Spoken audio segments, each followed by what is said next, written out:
దేవుని వాక్యాన్ని ఇప్పుడు ధ్యానించబోతున్నాం. జాగ్రత్తగా వినాలి అందరూ కూడా. పరిశుద్ధ గ్రంథంలో చదివినటువంటి లేఖన భాగము యోహాను సువార్త 16వ అధ్యాయం. దేవుని మాటలు మనం వింటున్నాం. బాగా జాగ్రత్తగా వినాలి. దేవుని మాటలు ఎలా ఉంటాయి? చాలా చక్కగా మాట్లాడుతున్నాడు దేవుడు. మీరు అభ్యంతరపడకుండవలెనని ఈ మాటలు మీతో చెప్పుచున్నాను. మీరు అభ్యంతరపడకుండవలెనని ఈ మాటలు మీతో చెప్పుచున్నాను. కనికరించి దేవుడు మనల్ని ఎంత ఓదార్చడానికి ఇష్టపడతాడు చూడు. ఆ మాటలు చెప్తే మనం భయపడి ఎడబారిపోతాము. ఆ మాటలు చెప్తే మనము నిజంగా భయపడి యేసుప్రభువును వదిలిపెడతామేమో. ఆ మాటలు చెప్తే భయపడి సైతానుకులు లొంగిపోతామేమో అని ఎంత ఎంత దయతో నిజంగా దేవుడు మనతో మాట్లాడుతున్నాడు. ఆలోచించాలి ఒకసారి. ఆయన దేవాది దేవుడై ఉండి, దేవుని కుమారుడై ఉండి, సాక్షాత్ దేవుడై ఉండి, సృష్టికర్త అయి ఉండి, మన కొరకు శరీరానుసారంగా దిగి వచ్చినటువంటి వ్యక్తిగా శారీరకంగా మనతో నివసిస్తూ, మరి మనతో సంభాషిస్తూ, మనల్ని ఓదార్చడానికి ఇష్టపడుతూ ఉన్నాడు. అభ్యంతర పడకూడదని సెలవిస్తున్నాడు. అందుకే వాక్యం సెలవిస్తుంది. మత్తయి సువార్త 11వ అధ్యాయం 6వ వచనం. మత్తయి సువార్త 11వ అధ్యాయం 6వ వచనం. త్వరగా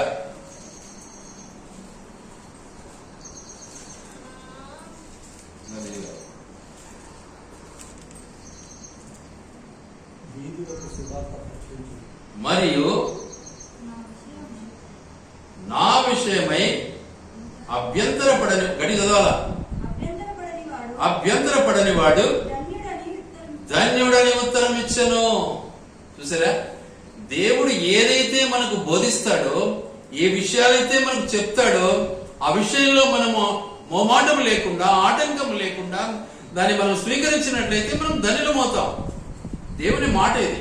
అందుకే మీరు అభ్యంతర పడకుండా నిమిత్తమై ఈ మాటలు మీతో చెప్పుచున్నాను అన్నాడు. ఎప్పుడైతే మనం అభ్యంతర పడమో ధన్యులమవుతాం, ఆశ్రయించబడతాం, దీవించబడతాం. ఆ ధన్యతను మనం పొందుతాం.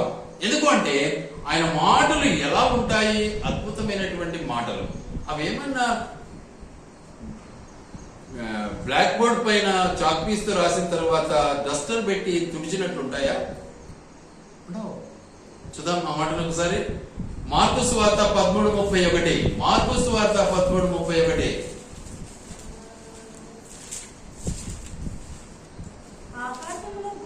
ఆకాశమును భూమియు గతించును గాని నా మాటలు. చూసారా, ఆకాశము భూమియు గతించును. Heaven and earth will pass away, but my words will never pass away, not pass away. చూసారా, గతించిపోతాయి, అన్ని కూడా వెళ్ళిపోతాయి, కానీ నా మాటలు ముద్రించబడి ఉంటాయి. అట్లా ఎవరు తుడిపేయలేడు దాన్ని, ఎవరి చేత కాదు. ఇది దేవుని మాట. ఈ మాట నిజంగా మనము ఆలోచిస్తే, ఆ మాటకు మనం నిజంగా తల వంచాలనా లేదా? ఆ మాటకు మనం లోబడాలనా లేదా? ఆ మాటకు మనం నిజంగా కట్టుబడి జీవించాలనా లేదా? ఎంత దారుణమైన పరిస్థితి మనది. లోబట్టంలే మనం. మనలో చీకటి ఆవరించి ఉంది, చీకటి ఆవరించి ఉంది. మనం నిజంగా లోబడే స్వభావం మనలో లేదు. శరీరానికి మనం చోటిస్తూ ఉంటాం. శరీరమే మనకు గొప్ప అనుకుంటాం. నిద్ర మనకు కావాలి అనుకుంటాం. మీకు తెలుసు కదా, నిద్రపోయిన వాళ్ళు ఎక్కడికి పోయినారు? నిద్రపోయిన వాళ్ళు ఎక్కడికి పోయినారు? ఎక్కడుందన్నమాట? ఎవరు పోయినారు? ఎవరు పోయినారు? ఆ మాట చెప్పండి సార్. ఎవరు పోయినారు? ఎవరు నిద్రపోయినారు? 5 మంది బుద్ధి లేని కన్యకలు. 5 మంది బుద్ధి గలవారు, 5 మంది బుద్ధి లేని వారు. బుద్ధి లేదు అంటే నిద్రపోయినారు. పెళ్లి కుమారుడు వచ్చినాడు, నిద్రపోయినారు. అప్పుడు లేచేసుకుంటున్నారు. ఆహో, నేను నా బుడ్డి ఆరిపోయింది, ఎడజాలి ఇప్పుడు అనుకుంటున్నాడు. ఇంకా బుట్టి ఆరిపోక ఏం చేస్తారు? నిద్రపోతే బుట్టి ఆరిపోవాల్సిందే. నిద్ర అంటే బుట్టి అంటానే ఏదో దీపం అనుకుంటున్నారు. ఏ దీపము? ఆత్మదీపం. దాని చరిత్ర చాలా ఉంది. చాలా సింపుల్ గా ఆలోచిస్తారు దాన్ని ప్రజలు తెలియక. కాబట్టి నిద్రపోయినారు. నిద్రపోవటం వల్ల ఇక పక్కలను అడిగితే వాళ్ళు ఎందుకు ఇస్తారు? కొనుక్కోపోండి అన్నాడు. ఇప్పుడు చెప్పండి, ఏడ దొరుకుతుంది అది? ఏడ దొరకదు. అంగట్లో అమ్మేది కాదు అది. కారణం నిద్రావస్థ. నిద్రావస్థ వల్ల పరిస్థితి ఏమైపోయింది? నరకం చూడాల్సి వచ్చింది మనం. మీరే ఆలోచించుకోండి ఒకసారి. నిద్రపోతే నరకం మనకు తప్పదు. మెలకు కావాలి. నేనంటే ఇప్పుడు ముసలోనైనాను, నిద్ర పట్టదేమో ఈ ముసలోనికి అనుకుంటారేమో మీరు. కానీ మీ వయసులో కూడా నేను దాదాపు 10, 11, 12 వరకు మేలుకుంటాను రాత్రి. మళ్ళీ 4 లేస్తాను నేను. నా యవ్వన జీవితం చెప్తున్నా. ఎందుకు మేలుకోవాలి? ఎందుకు లేగాలి? నేను అప్పుడు స్టడీ చేసేవాడిని. నేను ఎన్నో దేవుని కృపను బట్టి, దేవుడు నాకు ఇచ్చిన ఆధిక్యతను బట్టి పుస్తకాలు ఒకటే మీద చదివేవాడిని. అప్పట్లో కమిషన్ కొరకు నేను ప్రయాసపడినవాడిని. రాత్రి మగులు చదివేవాడిని, డ్యూటీ చేసేవాడిని, చదివేవాడిని. మీరు అనుకుంటారు మేము పని చేసి అలసిపోయినాము, నిద్రపోతున్నాము అనుకుంటారు. అంటే నేను పని చేయకుండా నిద్రపోకుండా ఉన్నానా? మా పని కాదా? పొద్దు నుంచి సాయంత్రం దాకా ఫుల్ బిజీ. ఒక్క నిమిషం కూర్చునే దానికి ఛాన్స్ ఉండదు. No rest. అలాంటి పని చేశాను. ఇక మళ్ళీ చదవాలి, మళ్ళీ చీకటితోనే లేగాలి, మళ్ళీ చదవాలి. ఎందుకంటే మన శరీరాన్ని ఎట్లా మనం అలవాటు చేసుకుంటే ఆ విధంగా తయారవుతుంది. ఇది దానికే తయారు కాదు, మనమే తయారు చేసుకుంటాం దాన్ని. ఈరోజు అంతే. వీలైనంత వరకు తొందరగా పడుకో, లేట్గా పడుకో, 7కి 10 దాటుతుంది నాకు. కానీ 4కైతే లేవాల్సిందే. అని నిద్రపోతూ ఉంటే ఎలా? గనుక భూమి ఆకాశం గతించిపోతుంది, కానీ నా మాటలు మాత్రము గతిపోవు. ఎందుకంటే దాన్ని బట్టి మనం నేర్చుకోవాల్సినటువంటి పరిస్థితిని మనము జ్ఞాపకం చేసుకోవాలి. దేవుడు చెప్పే ఈ మాటలు కరెక్టా కాదా? ఎంత ఆశ్చర్యం, ఎంత ఆశ్చర్యం. వాటిని బట్టి మనము జ్ఞాపకం చేసుకోవాలి. అందుకే ఒక మాట చూద్దాం. లూకాసు వార్త 4వ అధ్యాయం 22వ వచనం. లూకాసు వార్త 4వ అధ్యాయం 22వ వచనం. అప్పుడు అందరూ ఆయన గురించి సాక్ష్యం ఇచ్చుచు ఆయన నోట నుండి వచ్చిన దయగల మాటలకు ఆశ్చర్యపడి, ఈయన యోసేపు కుమారుడు కాడా అని. చూసారా? ఆయన మాటలకు ఏమైపోయింది పరిస్థితి? అందరికీ ఆశ్చర్యమే. ఏంది ఈ మాటలు? ఏంది ఇంత కఠినంగా చెప్తున్నాడు, ఎంత ఆశ్చర్యంగా చెప్తున్నాడు, ఇంత దయాలుత్వము, ఇంత గొప్పతనము, ఇంత మాధుర్యం, పవర్ఫుల్ గా చెప్తున్నాడు, మనిషిని ఆకర్షిస్తున్నాడు, మనిషి పైన దయ చూపిస్తున్నాడు, ఖచ్చితంగా చెప్తున్నాడు. ఏంటిది ఇది? మరి దేవుడి వాక్యం ఎలా ఉంటది? ఎలా ఉంటది? అది 2 అంచుల వాడి కదా ఖడ్గంలా ఉంటుంది. అది కదా హెబ్రీ 4:12. అది 2 అంచుల వాడి కదా ఖడ్గం. మరి ఆ మాటకు కనీసం మనలో కొంచెమన్నా కదలిక లేకపోతే ఇంతకు మనం మనుషులమేనా? ఒకసారి ప్రశ్నించుకోవాలి. మిమ్మల్ని అంటున్నాను అనుకోకండి దయచేసి. మనము అంటున్నాం, మనము మనుషులమేనా? ఆ మాటకు మనం స్పందించకపోతే మనము మనుషులమేనా? ఒకసారి ఆలోచించండి. స్పందన రాకపోతే మనం మనుషులమేనా? మరి దేవుని మాటను మనము ఎంత నిర్లక్ష్యం చేస్తున్నామో ఆలోచించండి. ఏ దానికైనా టయాన్ని ఉపయోగిస్తాం, కానీ దేవుని పని అంటే మనం టైం ఉపయోగించమే. అవునా కాదా? ఆలోచించండి మీరే. గనుక పిల్లలు కూడా టయానికి రెడీ చేస్తారు. తల్లిదండ్రులు స్కూల్ పంపాలని చేయరు. ఉద్యోగానికి పోవాలని టయానికి 10 నిమిషాలు ఆడ ఉంటారు. పనికి పోవాలని ఖచ్చితంగా టయానికి పనిలో ఉంటారు. దేవుని సన్నిధికి రావడానికి ఎందుకు నిర్లక్ష్యం? నిద్రపోతాం. అవునా కాదా? ఎంత న్యాయం మనలో. అయినా దేవుడు మనల్ని ప్రేమిస్తున్నాడు అండి. ఎంత గొప్ప దేవుడు మన దేవుడు. అయినా దేవుడు మనల్ని ప్రేమిస్తున్నాడు. ఆ ప్రేమ వర్ణనాతీతమైనటువంటిది. అది స్వచ్ఛమైన ప్రేమ. ఆ ప్రేమకి ఎప్పుడు మనం వెలకట్టాలి? ఎలా కట్టగలం? అసలు తీర్చుకోగలమా? ఆయన ప్రేమకు వెలకట్టగలము ఎప్పుడు? ఆయన మాటకు లోబడితే చాలు. అదే ఆయనకు వెల చెల్లించగలం. ఆయనకు లోబడకుండా మా దేవుడు, మా యేసు ప్రభు, నేను గుడికి వెళ్తాను, రోజు వాక్యం చదువుతాను, ఎన్ని చెప్పినా కూడా ఇది భయంకరమైనటువంటి ఏమంటారు దాన్ని? మోసము అంటారు దాన్ని, అబద్ధము అంటారు దాన్ని. కాబట్టి దేవుని యొక్క గొప్పతనాన్ని మనం గుర్తించకుండా ఆయన్ను మనము నిజంగా ఏం చేస్తున్నాము? దూరం చేస్తున్నాం. అందుకే ఆయన అంటున్నాడు, అప్పుడు అందరూ ఆయన గురించి సాక్ష్యం ఇస్తున్నారు. ఏం దేవుడయ్యా నాయన ఈయన తండ్రి, ఈయన నిజంగా మనిషా? యేసు కొడుకేనా?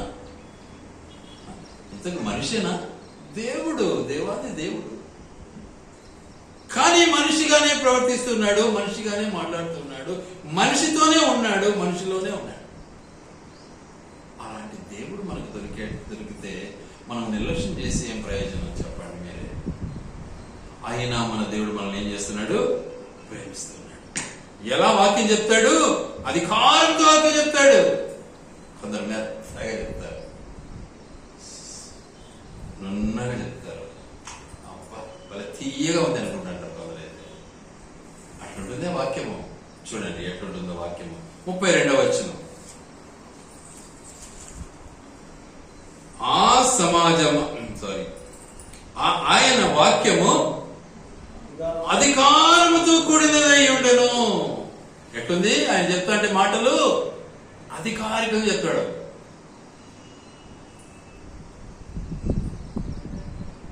ఆయన మాటలు ఎలా ఉన్నాయి? అధికారికంగా ఉన్నాయి. ఆ మాటలకు ఏమైపోయినారు? అందరూ ఆశ్చర్యపడిపోయినారంతా. ఆశ్చర్యం. ఇది మామూలు విషయం కాదు. ఎందుకు ఆశ్చర్యం? ఆయన ఆశ్చర్యకరుడు. యెషయా గ్రంథం 9వ అధ్యాయం 6వ వచనం.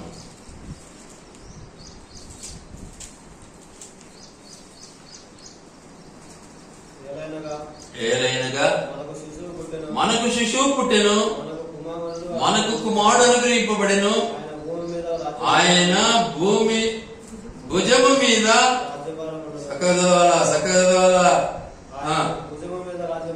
రాజభారం ఉండును. ఆశ్చర్యకరుడు. చూసారా? ఎవరు ఆయన?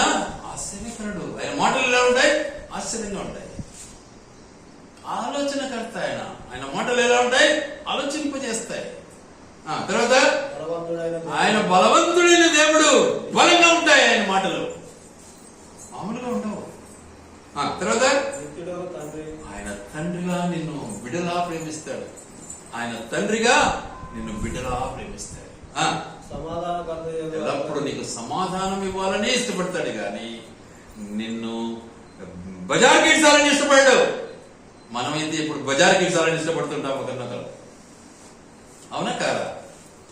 ఒక ఇంట్లోనే మనకు ఆ పోరు ఉంటుంది. ఇక బయట ఎందుకు ఉండదు? ఒకరినొకరు బజార్ కిడ్సుకోవాలి. మన బ్రతుకులు అలా ఉన్నాయి. మరి నమ్మినామా ప్రభువును? మన దేవుడు అలాంటి వాడా? ఆలోచించండి ఒకసారి. నిజంగా ప్రభు మన బిడ్డలమేనా? ఆయన మాట వింటున్నామా? ఆయనను అంగీకరించామా? అసలు ఆయనకు లోబడ్డామా? అలాంటి దేవుని మనం ఎంత నిర్లక్ష్యం చేసుకుంటున్నామంటే నిజంగా అయినా కూడా ప్రేమిస్తున్నాడండి, అయినా కూడా ప్రేమిస్తున్నాడు అని నేనేమన్నా తోసేశాడా? ఫస్ట్ వేయలేదే. ఏం చేశాడు మరి నిన్ను? ఆయన ఎంత మాత్రము త్రోసివేయక ఏమంటున్నాడు? చూడండి దయచేసి ఎలా ఏం చేస్తున్నాడు ఆయన ఒకసారి జ్ఞాపకం చేస్తున్నాడు. కీర్తనకారుడు అంటున్నాడు ఒక మాట, కీర్తనలు 115:12 వచనం.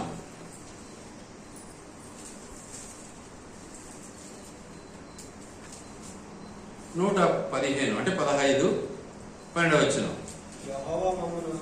యెహోవా మమ్మను మర్చిపోలేదు. అవునా? యెహోవా మమ్మను ఆయన చూసారా? ఏమండి, ఇంతకు మనం మర్చిపోతున్నామని చెప్తున్నాడు ఆయన. ఆయన మర్చిపోలే మనల్ని, మనం మర్చిపోతున్నాం. నిద్ర వచ్చింది మర్చిపోయినాం, అలసట వచ్చింది మర్చిపోయినాం, డబ్బు ఎక్కువైపోయింది మర్చిపోయినాం, మనలో ఐశ్వర్యం ఎక్కువైపోయింది మర్చిపోయినాం, లగ్జరీ లైఫ్ బాగుంది మర్చిపోయినాం, మాటలే మర్చిపోయినాం, ఆయన మాటలు పూర్తిగా మర్చిపోయినాం, ఆయన పూర్తిగా మర్చిపోయినాం. ఆయన ప్రేమిస్తున్నాడండి, ఆయన మర్చిపోలే. అట్టి దేవుని మనం స్తుతించకుండా ఎలా ఉండగలం?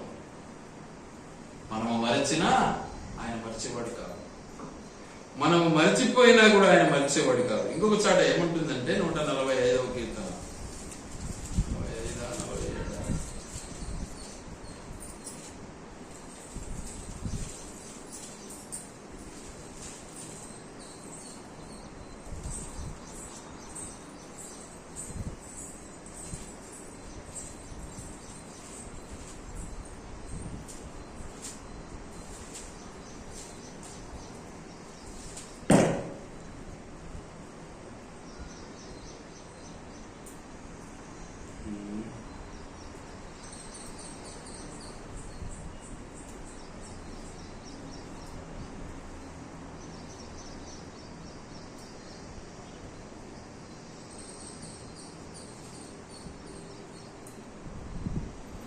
తల్లినా మర్చిపోతుంది కానీ నేను మరువని అంటాడండి. ఉంది కదా మాట, ఏడో ఒకసారి ఉంది లేదా? 145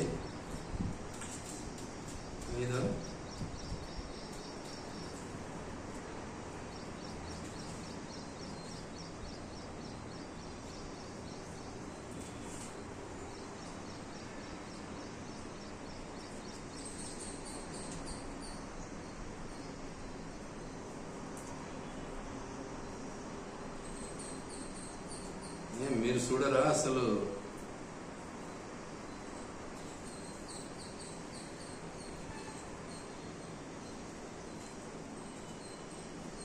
పాట ఉంది కదా, తల్లి అయినా మరచిన నిన్ను, తల్లి అయినా మరచును నిన్ను, నేను నిన్ను మరువనని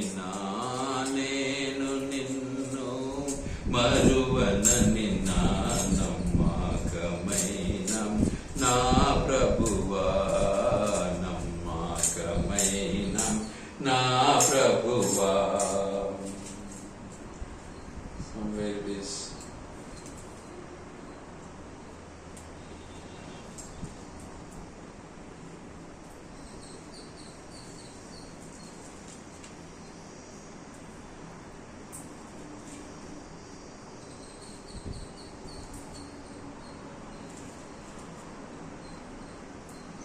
సరే, ఎన్నోసార్లు ఉంది ఇంత కదేమో, రెఫరెన్స్ జ్ఞాపకం రాలే, మర్చిపోయాను. కనుక దేవుడు మనల్ని మర్చేవాడు కాదు, మనమే మర్చిపోతున్నామని ఆలోచించుకోండి. మాట మాట్లాడేటప్పుడు దేవుని మర్చిపోతాము. నేనేం మాట్లాడుతున్నానని జ్ఞాపకం రాదు, నాకు నీచంగా ప్రవర్తిస్తాను, అప్పుడు దేవుడు ఎక్కడో వెళ్ళిపోతాడు. ఫినిష్. అప్పుడు నిన్ను ఎవరు ఆవరించి ఉంటారు? సైతానుడు. సైతాన్ ఆవరించి ఉంటాడు, నీలో విధేయతే ఉండదు. ఇక ఫినిష్. నీ బ్రతుకంతా అంతే. కాబట్టి మన బ్రతుకును దేవుడు చూసి కూడా ఏం చేస్తున్నాడు? ఆయన ప్రేమిస్తున్నాడు, ఆశీర్వదిస్తున్నాడు. అందుకే ఆయన అంటాడు, నేను నిన్ను మర్చిపోలేదు. ఆయన ఏం చేస్తున్నాడు మరి? ఆశీర్వదిస్తున్నాడు. ఆశీర్వదిస్తున్నాను. యెహోవా మిమ్మల్ని మరచిపోలేదు, ఆయన మమ్మను ఆశీర్వదించును. ఎందుకంటే మన అవసరతలన్నీ తీరుస్తున్నాడు. ఆయన తీరుస్తున్నాడు. తీర్చడం లేదా అంటే నీకు లగ్జరీ ఇంకా హెలికాప్టర్లు కావాలంటే మాత్రం ఒకవేళ అందరికి కొనియలేకపోవచ్చునేమో, కానీ దానికి తగిన పరిస్థితిని నువ్వు కలిగి ఉంటే దేవుడు నీకు హెలికాప్టర్ కూడా ఇస్తాడు. ఇందులో సందేహం. మీకు తెలుసు కదా, కే పాల్ గారు వాస్తవానికి ఒక సాధారణ కుటుంబీకుడు. ఆయన ఎప్పుడైతే ప్రభువుని అంగీకరించి సేవ చేయడం ప్రారంభించాడో దేవుడు ఏం చేశాడు, ఆయనకు అద్భుతమైనటువంటి ఒక ఎయిర్ప్లేన్ ఇచ్చాడు. ఎయిర్ప్లేన్. ఆయన దేశాలు తిరుగుతూ ఉండేవాడు. ఆయన వెనకముడి ఒక టీం లక్షలు ఖర్చు పెట్టేవాడు.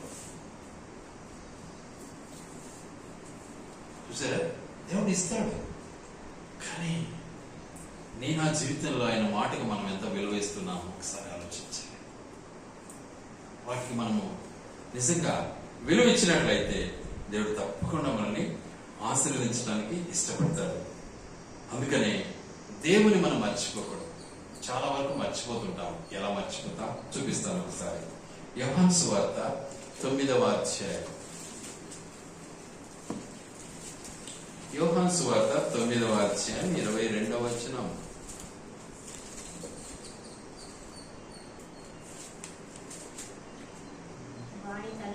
వాని తల్లిదండ్రులు యూదులకు భయపడి, అయిపోయా కథ. ఎవరు భయపడినారు? మనుషులకు భయపడ్డారు. ఏమని చెప్పినారు? యేసు ప్రభువు చెప్పలేకపోయినారు.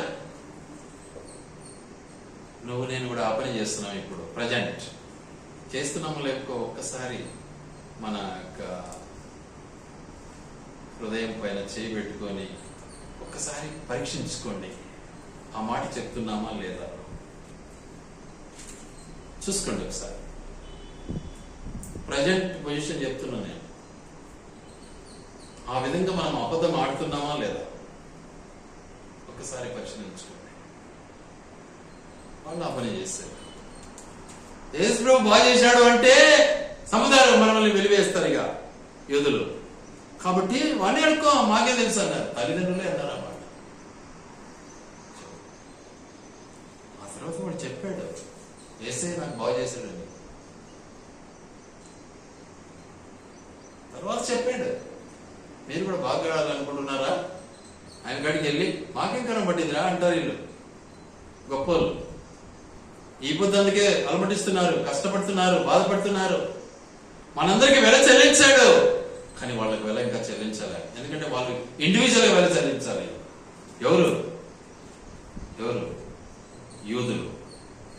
యూదులు ప్రతి ఇండివిజువల్ గా వెల చెల్లించాలి.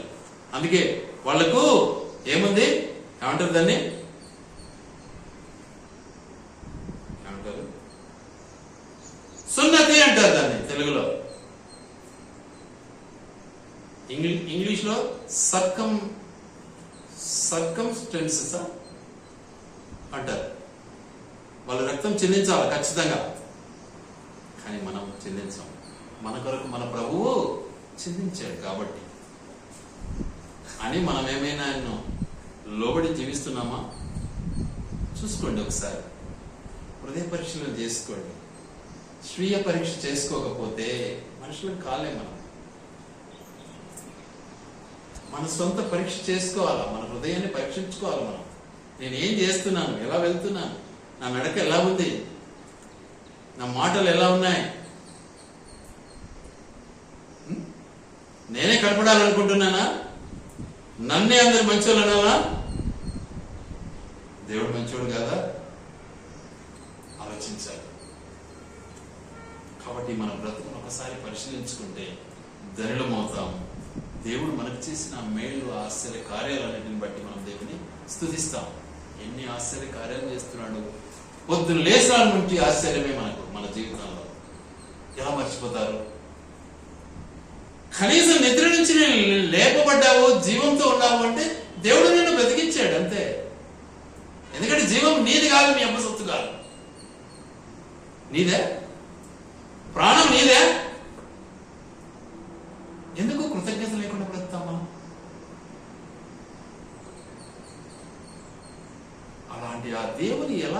మర్చిపోవా? పొద్దున్న లేచిన నుంచి రెడీ పడతాము, పనులు చేసుకుంటాం, దినమంతా పనులు చేస్తాం, అక్కడ మాట్లాడతాం, ఇక్కడ మాట్లాడతాం, అటు ఇటు ప్రయాణాలు చేస్తాం. వీటన్నిటిలో ఎవరినైనా కాపాడుతున్నారు? నీ సొంత శక్తే? మరి ఎలా మర్చిపోతావు నువ్వు? నిజంగా మర్చిపోతున్నావు అంటే అసలు నీకు దేవుడు ఉన్నాడా? ఒకసారి ఆలోచించాలండి. ఎందుకంటే ఇంతగా నేను ఎందుకు ప్రాధాన్యపడి చెప్తున్నాను అంటే ఆయన రాకడ సమీపిస్తా ఉంది. ఆయన రాకడ సమీపిస్తా ఉంది.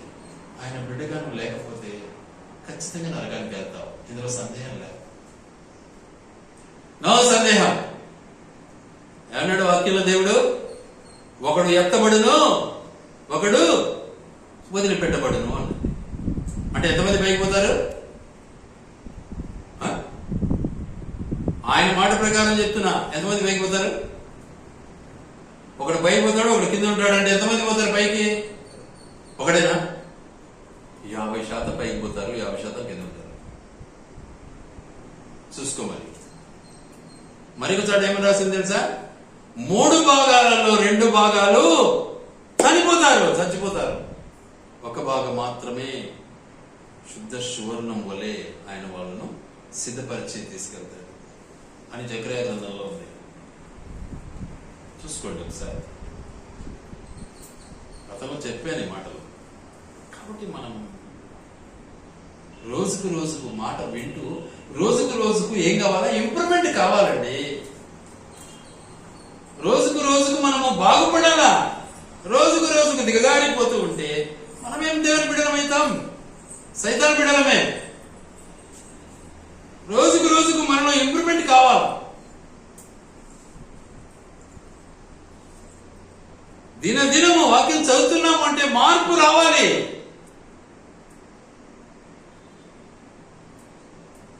అందుకే 5 మందే లోపలికి పోయినారు, 5 మంది విడిచిపెట్టబడ్డారు. అందులో 5 మందికి ఏం చెప్పినాడు దేవుడు? మీరెవరో నాకు తెలియదు అన్నాడు. ఒకటి మాట. నువ్వు చూసావా? వాళ్ళు మంచి విశ్వాసులే. వాళ్ళు రోజు గుడికి వచ్చేవాళ్ళే, బాగా పాటలు పాడేవాళ్ళే, పాటలు చేసేవాళ్ళే, ఏడ్చేసి ఎక్కిళ్ళు తీసి పాటలు చేసేవాళ్ళే. వాళ్ళు కూడా ఏమైంది? విడవబడ్డారు. చూసుకోండి ఒకసారి, పరిశీలించుకోవాలి. ఇవన్నీ సువార్తలు కాబట్టి నేను చెప్పలేకపోతున్నా మీకు. ఇది ఆరాధన కదా.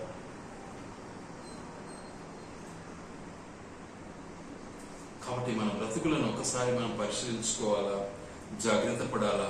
మనం నిజంగా ఎంత మనము కీడు చేసినప్పటికీ, ఎంత చీకటి జీవితాన్ని అనుభవించినప్పటికీ దేవుడు మన కోసమే వచ్చాను, పాపుల కోసమే నేను వచ్చాను, వాళ్ళ కోసమే నేను ప్రాణం ఇచ్చాను, వాళ్ళ కోసమే నేను రక్తం కార్చాను. కాబట్టి నువ్వు మార్పు చెందో, నమ్మో నా మాట అంటున్నాడు. నమ్మవా? ఏమంత నిర్లక్ష్యమా? అసమస్య? టైంపాసా? ఇదేమన్నా టైంపాస్ వద్దండి ప్లీజ్.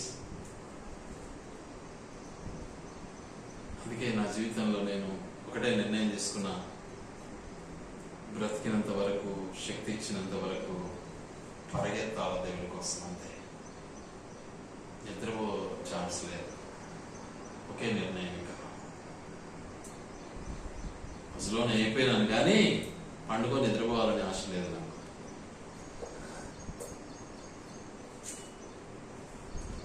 ఆలోచించుకోండి. మరి మీ వయసులో మరి నేనేం చేశాను? ఉద్యోగం చేశాను. 35 సంవత్సరాలలో నేను ఇంటికి వచ్చాను.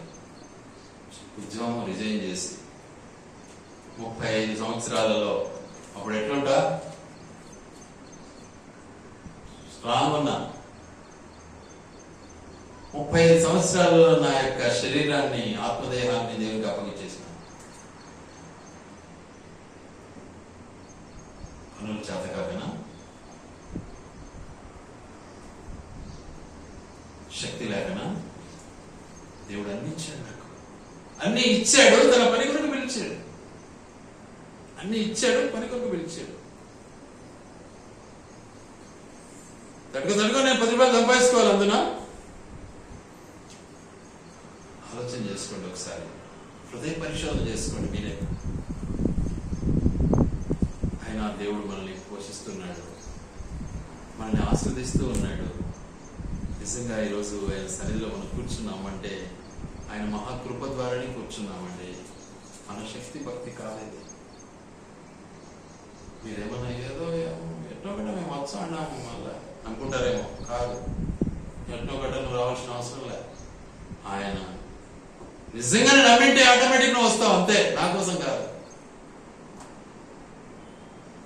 అది విషయం. కాబట్టి దేవాది దేవుడు మన కొరకు నిజంగా తన ప్రాణం ఇచ్చి మనల్ని ఆదుకుంటూ, నిజంగా మన కొరకు తన వెల చెల్లించి నిజంగా మనకు ఉచితమైనటువంటి మార్గాన్ని సిద్ధం చేశాడండి. ఆలోచించండి ఒకసారి. కాబట్టి అటు దేవుని మనం ఎల్లప్పుడూ కూడా స్తుతిస్తాం, ఆరాధిస్తాం. మనం చేసిన తప్పులు, మనం చేసినటువంటి మరి చెడు క్రియలన్నింటినీ కూడా ఆయన ఏం చేస్తున్నాడు, తన నిజంగా వాటన్నిటినీ కప్పేస్తున్నాడు, వాటిని అన్నిటినీ శుభ్రం చేస్తున్నాడు, మనల్ని ప్రేమిస్తూనే ఉన్నాడు. నిజంగా సజీవంగా ఉన్నాము అంటే ఆయన మనం శిక్షించాలంటే ఏ రోజైతే ఏ తప్పు చేసామో ఆ రోజే శిక్ష మనకు పాత్రలం కదా, కానీ శిక్షించలేదు. తప్పుడు ఆలోచన చేసినామంటే అప్పుడే మొత్తొచ్చు కదా, ఆయన శక్తి ఉంది కదా ఆయన దగ్గర, మొత్తలేదే. అబద్ధం ఆడామంటే ఆయన్నే ఒక మొట్టకాయ ఇవ్వచ్చు కదా, ఇవ్వలేదే. ఆలోచించండి ఒకసారి. మోసం చేసామంటే అప్పుడే తొక్కొచ్చు కదా, ఆయన తొక్కలేదే. ఎన్ని విధాలుగా కాపాడుతున్నాడు. అట్టి ఆ దేవుని మనం ఆరాధించకుండా ఎలా ఉంటాం? ఆలోచన చేయండి ఒకసారి. కాబట్టి పిల్లల దేవుడు మనకిచ్చినటువంటి ఈ సమయాన్ని వ్యర్థం చేసుకోకుండా, దేవుడిచ్చిన ఆయుష్, ఈ వయస్సును, ఈ ప్రాణాన్ని, ఈ దేహాన్ని దేవుడికి సమర్పించుకుందాం. దేవుడి మాటలు ఆయన వెనుకలు దీవించును గాక.